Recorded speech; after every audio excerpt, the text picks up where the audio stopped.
Hi, Stephen. Hey, how are you doing? Welcome to my circle. Thank you for having me. I appreciate it. Well, I am elated to have you in my circle. We've known each other about 3 years, and you're the third of my guests to fly across country to be in the circle with me. Oh, wow. Third time. Special guest for sure. Thank you. Let me introduce you as the founder and CEO of Millennium Solutions, one of the leading firms for recruitment in the U.S., specifically for technology startup companies. I know, and it's funny because when I was getting ready to interview you, I was thinking, I have to really learn how to ask right questions because your industry is a very unique industry, and a lot of people are not quite sure that what you do even exists. I was surprised to hear about it. So, how do you differentiate yourself from other recruiters or headhunters in the industry? Sure. Good question. So in technology, you have a set of venture capitalists primarily in Silicon Valley that'll fund a technology startup, whether it be consumer internet or Zuckerberg and Facebook or enterprise software companies. And there are an elite few groups and individuals in the recruiting space that will headhunt basically the impact executives or the game changers for these companies. Where I differentiate amongst my competitors is I focus in on the revenue side of the equation for companies, and I work holistically and globally to build these revenue teams and marketing programs for the organization. So whereas my competitors may make one or two placements with 30, 40, 50, or 100 companies, I tend to partner with one for 2, 3, 4, 5 years and stay with them and build out their sales organization, primarily the sales organization on a grand scale. So you work directly with the CEOs to help create either a position in the C-suite or specifically the revenue chains. So you might find the CRO, you might find the vice president of sales. I mean, all the way down to the account managers, right? Correct. Yep, you got it. Yeah. And why is that important? At the end of the day, I mean, the survival of these companies is dependent on the revenue, right? That's what keeps the venture capitalists continue funding the organization to have that sequential revenue growth. And if we're successful, from a liquidity event perspective, you hope to get a public offering, and primarily in the NASDAQ, which is tech, driven by technology. And if we're lucky enough and good enough, it's going to end up in your 401k or your IRA program or whatever. These are going to be part of your retirement vehicles, and it's the companies that are changing the world. This is the bleeding edge of technology right here. Well, you've obviously been lucky enough and skilled enough because you've established over 2 trillion market capitalization for your tech clients. You've led over 80 tech IPOs, including your most recent work with UiPath, which was the third largest tech IPO in history with over a 45 billion market cap. Yes. Wow. We'll just call you a headhunter extraordinaire. How are you able to reach that level of valuation for your client? Well, again, it's the valuations are predicated on revenue and where the market is going to be, for guidance and the trajectory of the revenue that we're in the scale of the revenue that we're growing. In the case of UiPath, which is a robotic process automation, which is a very hot technology right now. It's the multipliers provided by Wall Street. They give it large market cap multipliers because of the growth of where they are today and where they're going to be, 2, 3, 5 years from now. So you think focusing on that sales channels up front is really what's helping to drive that growth and that valuation? Absolutely. There's no question. Are other people in your industry doing that? Putting that focus? There are. I mean, there are. I have some folks that compete with me, yeah. So what is UiPath? I mean, what type of company is that? The company is out of Romania, Bucharest, Romania, founded by a former Microsoft executive, Daniel Dines. And he developed, and it was many years in development, but he had a bunch of programmers and developers working on a product for its robotic process automation to replace back office data entry and procurement areas within the enterprise, so that employees that are basically filling in applications or data entry, and these are repetitive tasks. RPA is a technology that can learn that task through a set of rules engines and then repeat those tasks so that you don't have to have a human being. And the robots, which are, you know, embedded in the software, they don't take time off. They don't make mistakes. They work 24 hours a day, 7 days a week, no vacations. And you know, there's just it's much more cost effective for an enterprise. Do you think we're going to be seeing a lot more of this type of technology rolling out? I do. AI has really taken over, huh? Absolutely. And there's so many people that when we first started hearing about artificial intelligence, that was a lot of talk about how it's going to replace American jobs, and you just explained a way that it's going to replace some data entry jobs. Is that something that we should be concerned about, or what's your perspective on that? There's two sides to the equation. We can take that talent that's in those positions and cross train them for other needed areas within an enterprise. Okay. So we're just, you know, it's much more cost effective. It actually is much more cost effective. It's for the growth of the company. As the company accelerates, revenues accelerate, you're going to employ more people anyway, right? So it's a win-win. I know initially it's perceived as more harm than good, but that's actually not the case. Okay. Well, you've worked with lots of the big names: Amazon, Google, Karma Fisker, DocuSign, Twitter, Tesla, SpaceX, just to give a few examples. So, like Amazon, tell me, what work did you do with Amazon? Oh, and how long ago was that? No, early on. It was like in the mid 90s. One of the venture capital clients that I work with, Kleiner Perkins, they introduced me to Jeff. He's Jeff Bezos. Jeff Bezos. I'm sorry, Jeff Bezos, when he came from New York, and he was starting online books, you know. And I wanted to recruit because they're a great client of mine, but they wanted to offer me stock because they hadn't done the raise yet you know, so they were going to go raise $100 million or whatever it may have been. And they wanted me to take stock in Amazon. And I didn't think it was going to take off. I just didn't. I'm like, I think this guy's peddling books online. And I think, you know, Barnes and Noble's got this one under control, right? Yeah, it's not. Yeah. And anyway, and quite honestly, I needed the dawn of my company. So I was more financially motivated versus equities in return for my services. But they twisted my arm on the equity deal, and ironically, it turned out pretty well. Yeah. So is that common in the recruitment world to maybe take, instead of fees, you would take an equity position in the company? I don't know that it's common. I mean, a lot great ideas and great founders that have companies, they love their equity. It's much easier for a company to give away cash, not give away, but to pay cash than stock in their company. Especially if they think, you know, it's going to go somewhere, which they all do, right? So yeah, there's a lot of convincing on my side. When I want equity, or I'd like to take an equity position, you know, I think I can sell the benefits of an equity type of compensation or a hybrid deal for my services. So yeah, it worked out good. It worked out with UiPath. So, well, being the third largest IPO, tech IPO, I'd say that's probably worked out nicely. Yes, it did. It did. So Tesla and SpaceX, what's it been like to work with Elon's companies? Elon, I had much more interaction with him, in the early days. He's one of a kind. Brilliant. I mean, absolutely brilliant. My interactions with him, I mean, I've made some key hires with him with Tesla. So he bought Tesla, right? He didn't found it, but he bought it. And then so I worked with his original team over there, and then even Neuralink, which is a new company he's working with in the AI bio side. But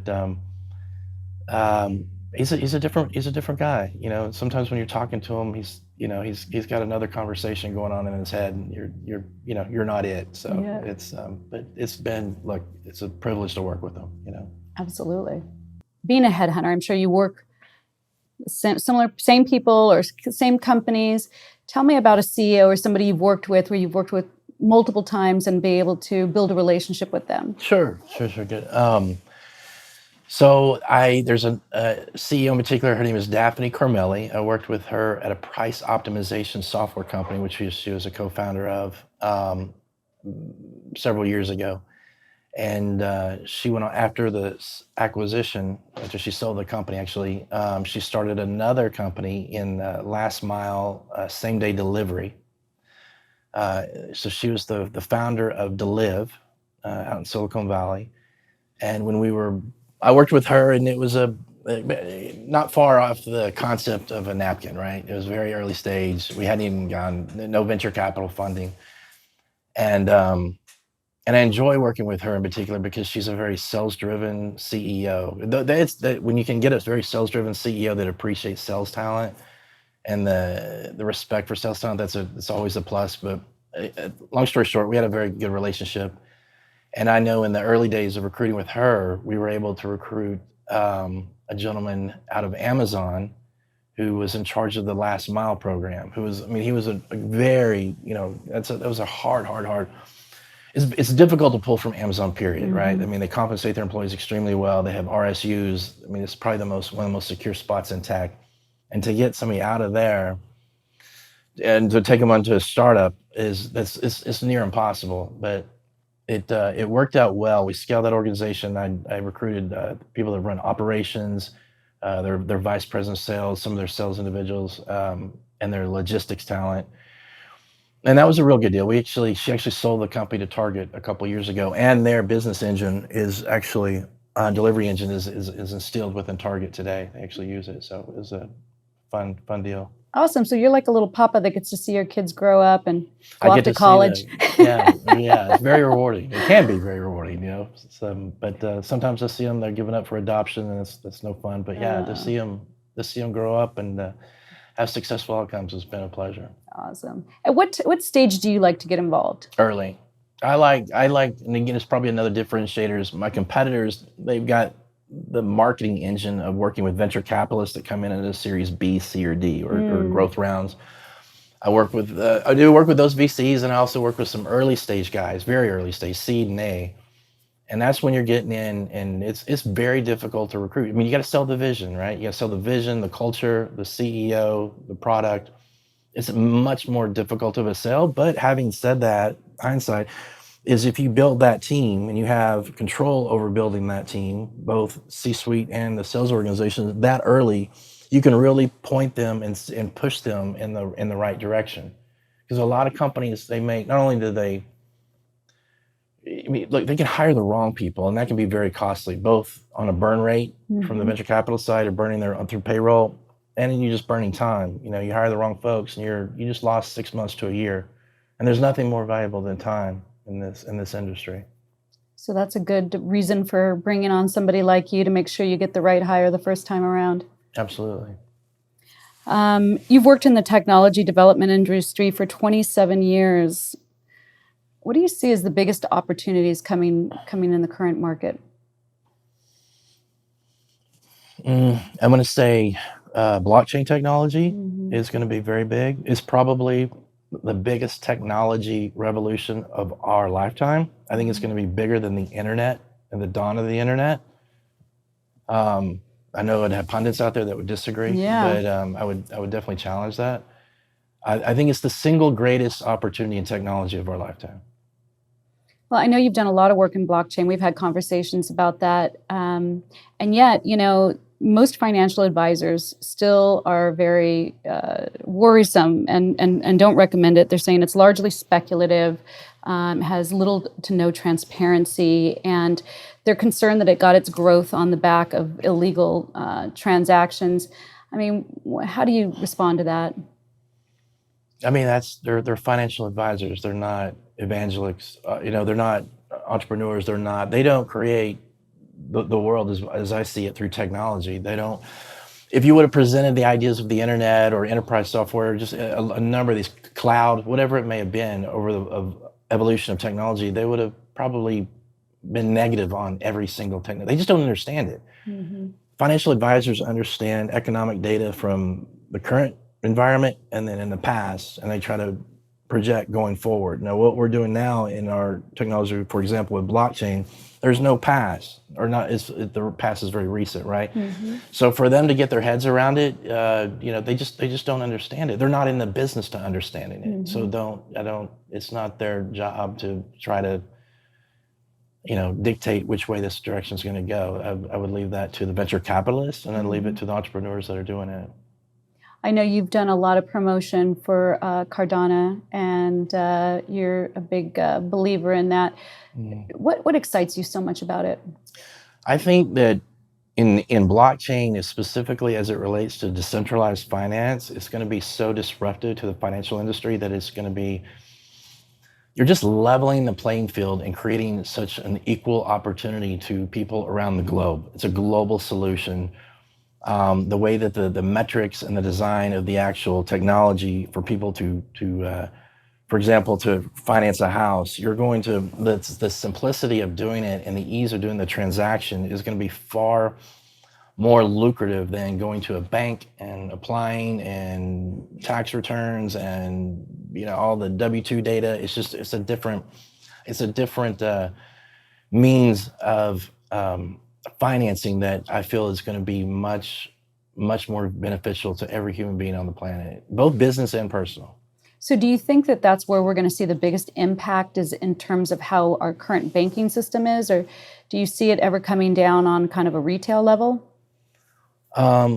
Yes, I mean on a retail level, from blockchain technology as it relates, we're going to find out if the banks are going to play with this or not. And I think they are, right? I think that you've got Visa and you've got the financial credit cards institutions and JP Morgan. They're going to use, whether it be Ethereum or Cardano or Solana. There's a lot of different players out there that make sense. And if we can work cohesively together, it would be a great thing. If they are more resistant in nature and we have more SEC issues, then it can be more combative. And I do think eventually these decentralized finance players will prevail, and I think it'll be revolutionary. I think it'll take a decade or more, but we're in the first inning, right? We're in the first inning of the ball game. But I think as things unfold, it's going to be the standard of where people conduct all financial transactions. Why do we need to change the way we are currently doing it? I mean, for example, just you take Wells Fargo, and if you wanted to access home equity loan or whatever, I mean, they cut out loans just the other day. They froze it, right? You can't have access to. I mean, who is to say that a bank now has control over whether your ability to borrow, guaranteed money through, their financial system at Wells Fargo? It just doesn't make sense. You're not dependent, or you're not reliant on any certain bank or banks to make these decisions for you. Decentralized finance actually changes that, and the speed of the transactions are far greater. So it just makes a lot more economic sense. Well, I love to hear smart people like you talk about it, because it's still Greek to me, and I think it's not an easy method and mode to understand. And my kids and my nephew are always giving me pieces of advice, and of course your advice. I'm going to get into it. I'm doing it. I'm slowly but surely. I'm baby steps. Baby steps. Right? Baby steps. Sure. Despite what my financial advisors are saying to me. But let's go back, because one of the things, I mean, you touched on is trying to recruit people from established jobs, right? You want to find the best people in the best industries to do the best job and fill. So how do you consistently find and attract that top talent? Well, I mean, so I definitely have a network, right? I mean, I've been out there, been doing this for a while, Your little Rolodex, Yeah, your fingers yeah, do it's the a walking through your Rolodex. I'm going to carbon date myself. I mean, I've been doing this for 25 years, right? So you get to know people and you understand the people that are, and again, mine's more sales focused. So I know the folks that have sold the largest transactional deals in enterprise software in the automotive vertical, or financial services, or insurance, or healthcare, or the defense industry, or state and local government, or high tech. And then you build these relationships with these guys and gals across the U.S. or around the world, for that matter. You tend to place them, and they will have a good run at any given software company. And then after a liquidity event, they're usually ready to move on to the next great thing. Okay. The people don't change, the companies do, the technology does, but the great people are always usually great. They're very good. They're winners. That's the folks I generally work with. So yeah. And with this industry being so new and so emerging, how are people getting trained in this? How do you find top talent for industries that are basically changing on the daily? For these clients in Yeah. blockchain, well, that's a good question. They're new. It's new. It's new talent, and it's existing talent that may work on certain issues within the financial services arena that can be trained in. But it's by and large, it's new. It's new. They're getting. You're not hiring kids out of college that understand how to work in this industry. I'm hiring a lot of developers, node developers. I'm hiring the top developers. It's generally something I don't. Again, I'm focused in on sales. But if I've got it, for example, with Input Output Hong Kong, which is the owner of Cardano, if they need node developers and they want me to pull them from the Polkadot project or Ethereum's projects around the world, I'll go get them. So, I bet you will. yeah. So give me an idea. What are some of the biggest mistakes that you see companies make when they go into the hiring process? You talked about them getting the wrong person into the wrong position and losing time, Yeah. but is there something that employers should be more aware of when they're looking for the right staff? Yeah. I mean, I can list a couple examples. I'll list something more recent in nature. So we talked about UiPath. So I was their sole recruiter in the United States, right? And I built it from 2015, 16, 17, 18. And as they raised 200, 300, $500 million in venture capital, all the folks in technology knew who they were, right? They weren't a secret. They weren't little anymore. And what they did is, because of their rapid growth, they hired a number of internal recruiters. Okay. So Don't they call those HR managers? HR manager? Yes, they do. They call them. Yes, that's yes. So they hired internal HR managers, and so you got to. And I don't want to. I'm not dogging them, but they're not. They don't have the breadth of experience that I do, right? They just don't. And yes, I'm not cheap, okay, but I'm still cheaper than hiring, And losing money off the wrong people. Oh yeah, by far. But so what you'll have is you'll get these venture capitalists that just, we just wired you $500 million. Where's the sales? Where's the sales? And there's a lot of pressure on the CEO and CFO for increased revenue. Okay, how are you going to get increased revenue? Drive sales. How are you going to drive sales? Hire more salespeople. So they'll feel the pressure from the venture capitalists, and they will hire more salespeople. Okay, and they'll hire them in volume, and that there's a breaking point somewhere amongst the line to where they just hire too many people and they hire too many of the wrong people. And what'll happen is their burn rate will be astronomical. The revenues will not be indicative of the burn rate.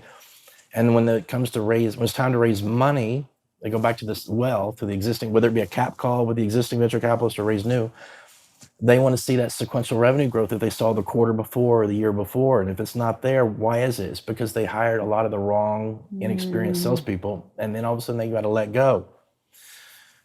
So here you had the hottest, literally you saw press releases. UiPath is the fastest growing artificial intelligence software company in the world, and getting all the accolades. And 2 months later, UiPath has massive layoffs. It lays off 250 people. 2 weeks later. So you had two really kind of contradicting headlines. And that was specifically from wrong hires or overbuilding?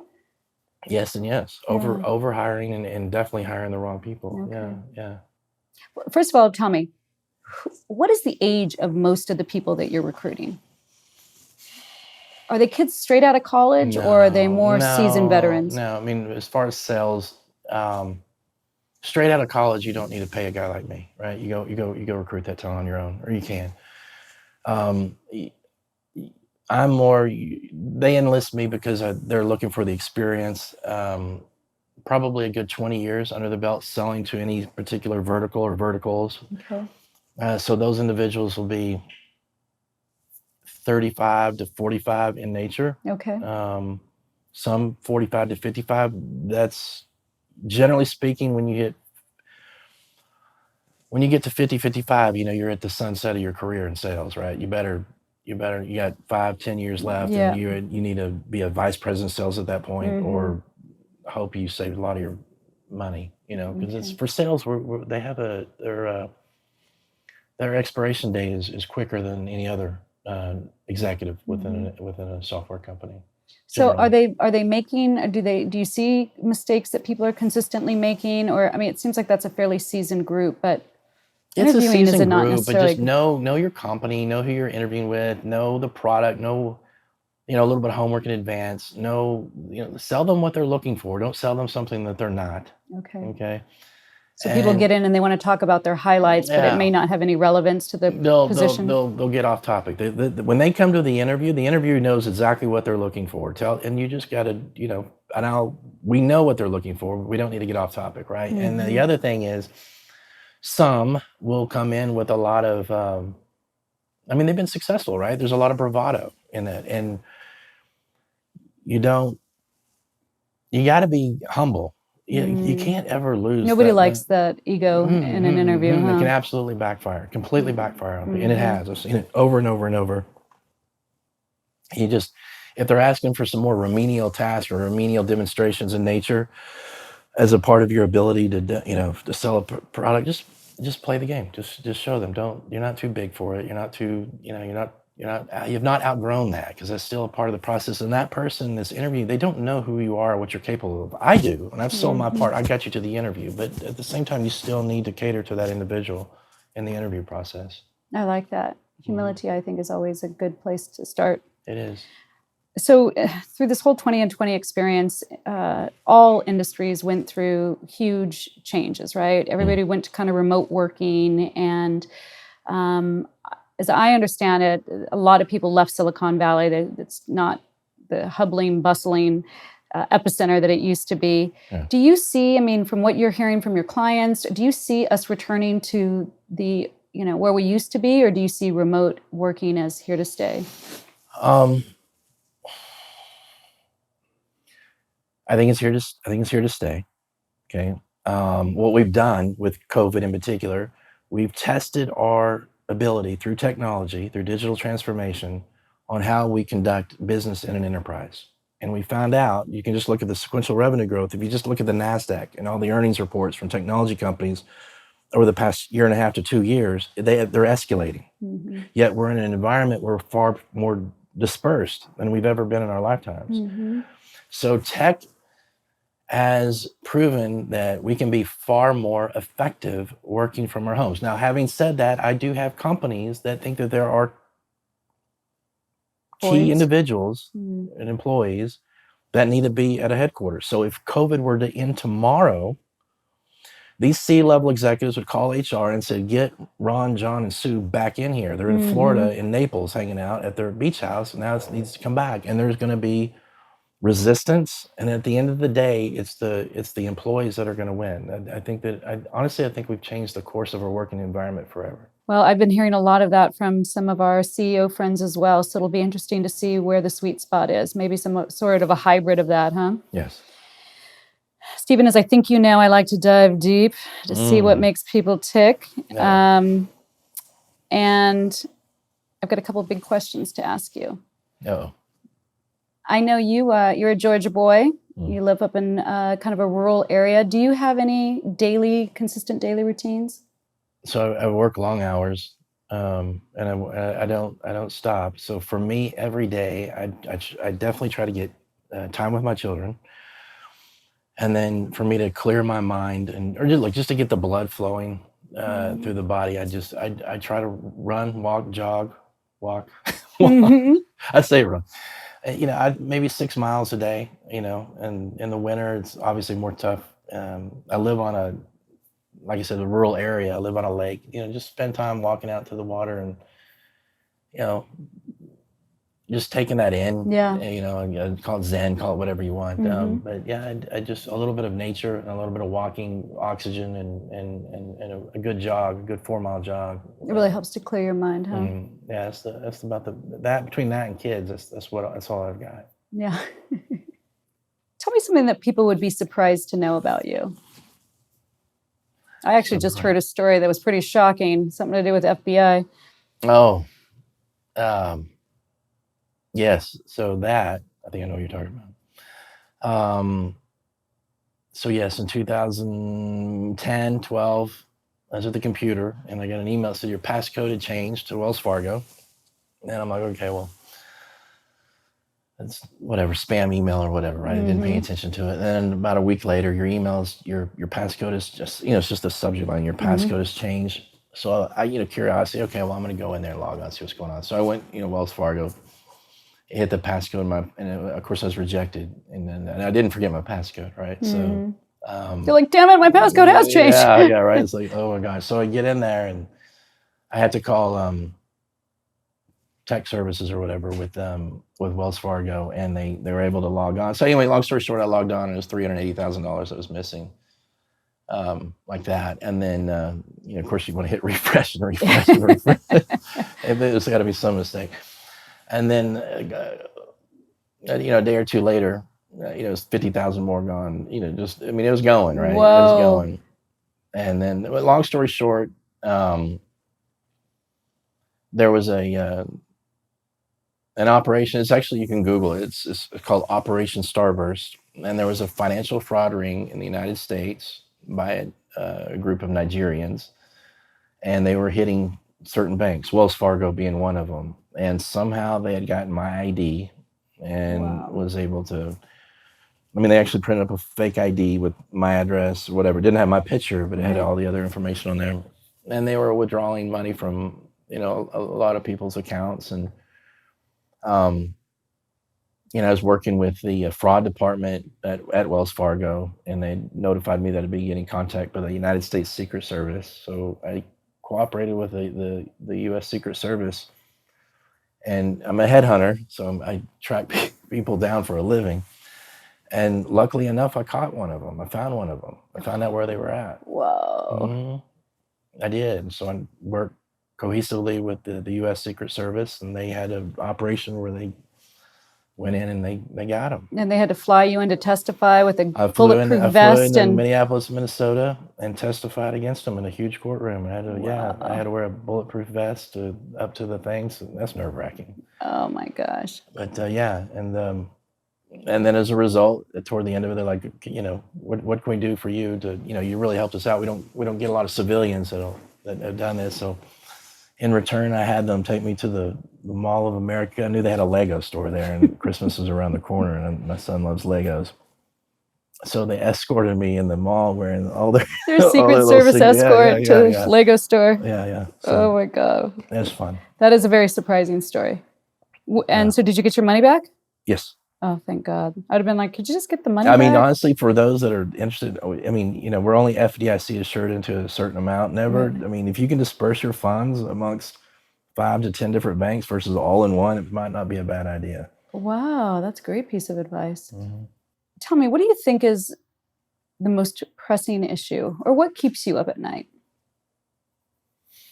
The most depressing or pressing issue? What is the most serious issue that our world is facing? I play in a tech world, so I can tell you how it relates to technology. I see what social media has done, good and bad, but I see the negative of it. And I see what technology is advancing to that I think is going to be mentally damaging to our youth. And I'm not excluding older people either, but I worry about them and how we're going to communicate and the influence that this has. We're not communicating the way we should as human beings. We're designed to communicate. And just like artificial intelligence, just like the name suggests, it's artificial. So we've taken the natural out of it. And I'm working with companies on the mental health space, how we can combine technology and mental health solutions to work with youth to imply and incorporate empathy into artificial intelligence. Oh my gosh. Yeah, it's a hard deal, but you had the likes of Deepak Chopra involved in it, and Arthur Blank is the CEO or former CEO, co-founder of Home Depot and owner of the Atlanta Falcons, and some big names. And I've got a client in particular that I'm working with to bring that solution to the masses, an affordable solution to the masses, to help with what I think is going to be a hindrance for our society because of the advances in technology. Wow. Well, that's definitely something that concerns me, and I know a lot of people are concerned about it. So it's nice to know that something's being worked coming down the pike. Tell me something that you used to believe, but you don't anymore. I believe, and I didn't believe this before, but I believe that there is a hierarchy of human beings on this planet that are out to control it. And you can talk to various conspiracy theorists or what have you, but I think there's some serious manipulation going on in the world, not just in the United States, but all around the world, all these different countries. And it's gonna, I think there's a war going on, a festering war that is going to escalate and emerge as time goes on for complete power and control of the world. Mm-hmm.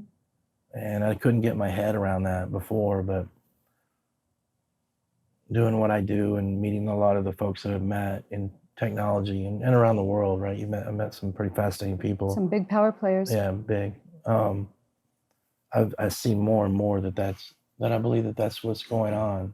And I think I don't like what I see. Yeah. So I know that's probably not a question, No, answer to your question, but it's a very poignant answer, and I know a lot of people are coming to the same conclusions that you are. Tell me about a goal that you've yet to reach. So I've helped, we talked about this. I mean, I've helped build software companies for 25 years. In that time, I think I've learned a lot, both on venture and the operational side and obviously sales. I think that I'd like to be the CEO of a software company one day, a startup, build it, grow it. It's been announced here, people. I feel that coming. I'd like to. I think you'd make a great CEO or a governor. How do you feel about? We're looking for a governor. I get too much political. Not enough. Yeah, I don't know. Maybe. I don't know. Well, we all know that success does not come without its hardships. And in 2017, hardship came for you in the form of a massive stroke. And you work in a very high stress industry. Was it a direct relationship to the stress that you work under? Yeah, I mean, I think trying to balance a personal life and a business life or a career. Yeah, I mean, I work with the most demanding, high-powered technology executives, which I believe are the most powerful executives in any vertical on the planet Earth, period, in the story. And there's a lot of pressure that is trickled down from those individuals. And when it comes to revenue and building those, those revenue teams, and I sign an agreement and you've got venture capitalists that just put $300 million in it, my neck's on the line. And yeah, there's a lot of stress that can be associated with that. And I mean, looking back, were there any signs that you could have, that were foretelling? Yeah, I mean, I went to the doctors several times, just normal checkups, and blood pressure was too high, and I just thought running or walking, my Zen time, whatever, I thought that would be enough to decompress. But hindsight, I should have been on blood pressure medication a lot earlier.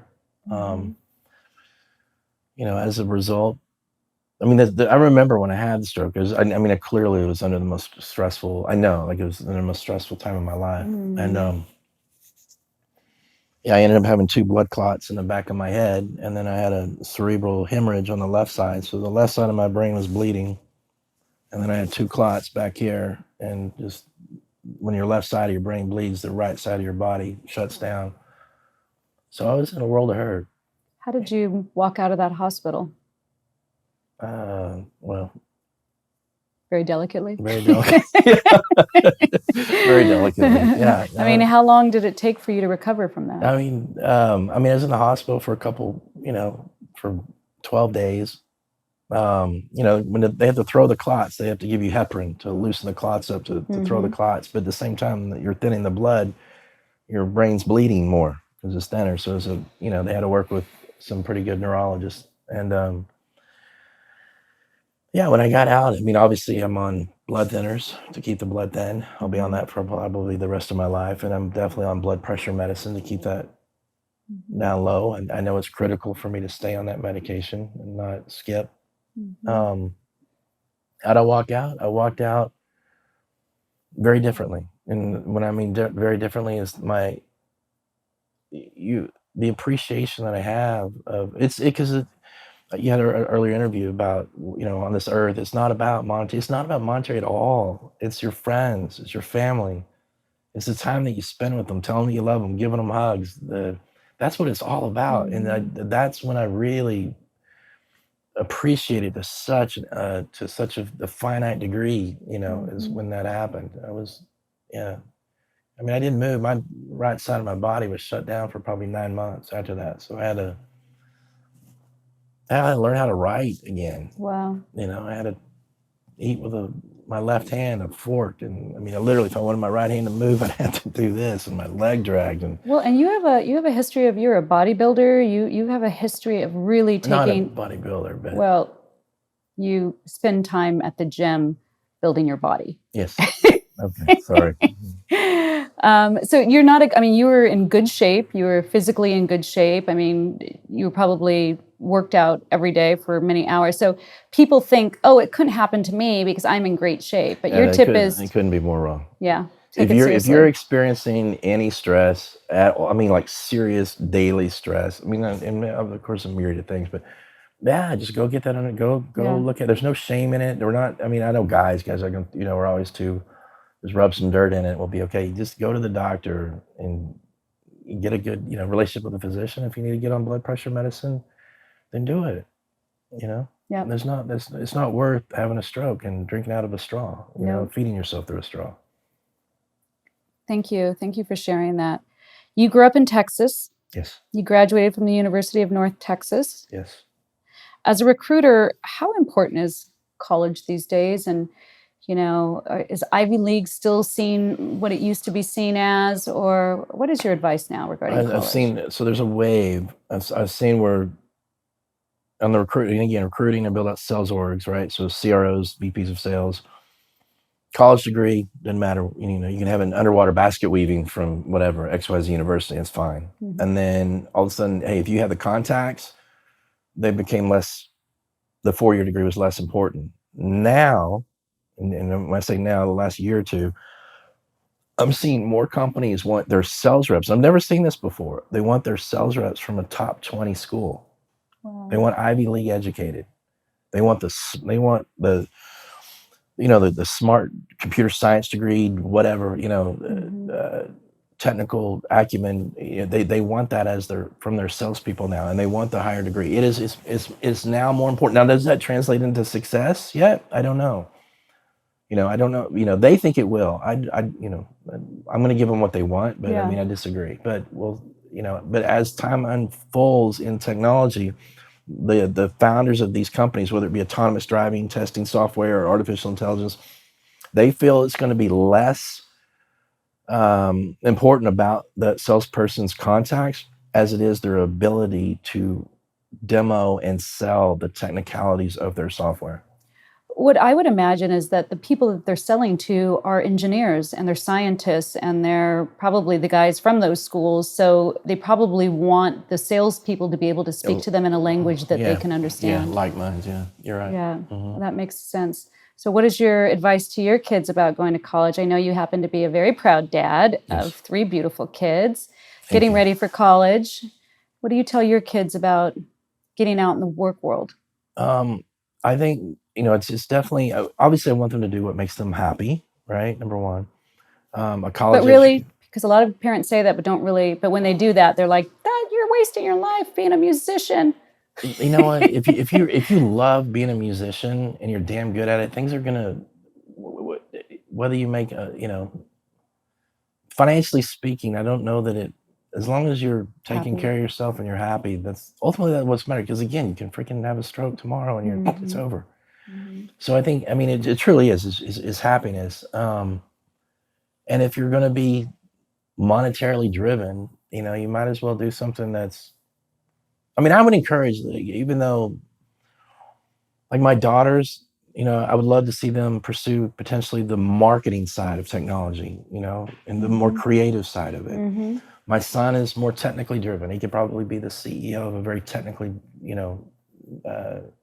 astute software company, right? Or an artificial intelligence company. But if that's what they love to do, find their passion within, if you can find your passion within applicable technologies or applicable ideas or products of today, that would be great. Yeah. And then, you got that side of things, and then you've got, of course, the arts. And I think that that's going to be very important too.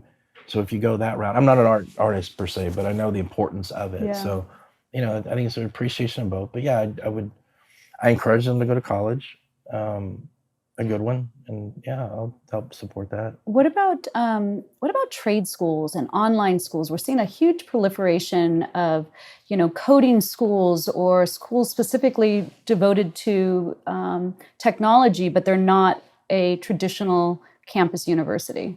Right. What are you seeing in terms of how employers are accepting that? I mean, right now, so within artificial intelligence, the most well-known, world-renowned professor in the world is Andrew Ng, who is a professor out of Stanford University.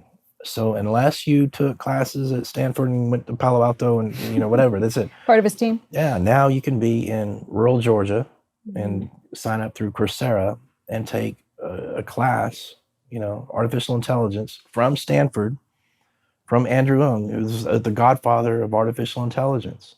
Or if I want to take, business communication or analytics from a professor at the University of Michigan, you can intertwine all these into an online education, which I think is a beautiful thing. Yeah, absolutely. Yeah. Take the best of both, or all. You'll have multiple. And you think employers will still accept that? I think they should relish that. Yeah, I do. Why not? Everybody has different modes of learning anyway, right? We're really realizing that today's kids grew up with iPads and computers in their house and smartphones, and they learn differently than we did. Exactly. Yeah, you're right. So is there any final words? What would you want us to keep an eye on? Oh gosh, just check your blood pressure. That sounds awesome. Well, thank you, Stephen, so much for being here. I always enjoy our conversations. You're just a wealth of knowledge, and I hope everybody got lots out of it today. Thank you so much. I appreciate it. Thanks for having me. Thank you for listening to this episode of Delphine Circle. If you enjoyed the episode, please check out our last two. And remember to like, comment, and subscribe. I'm Delphine. Welcome to my circle.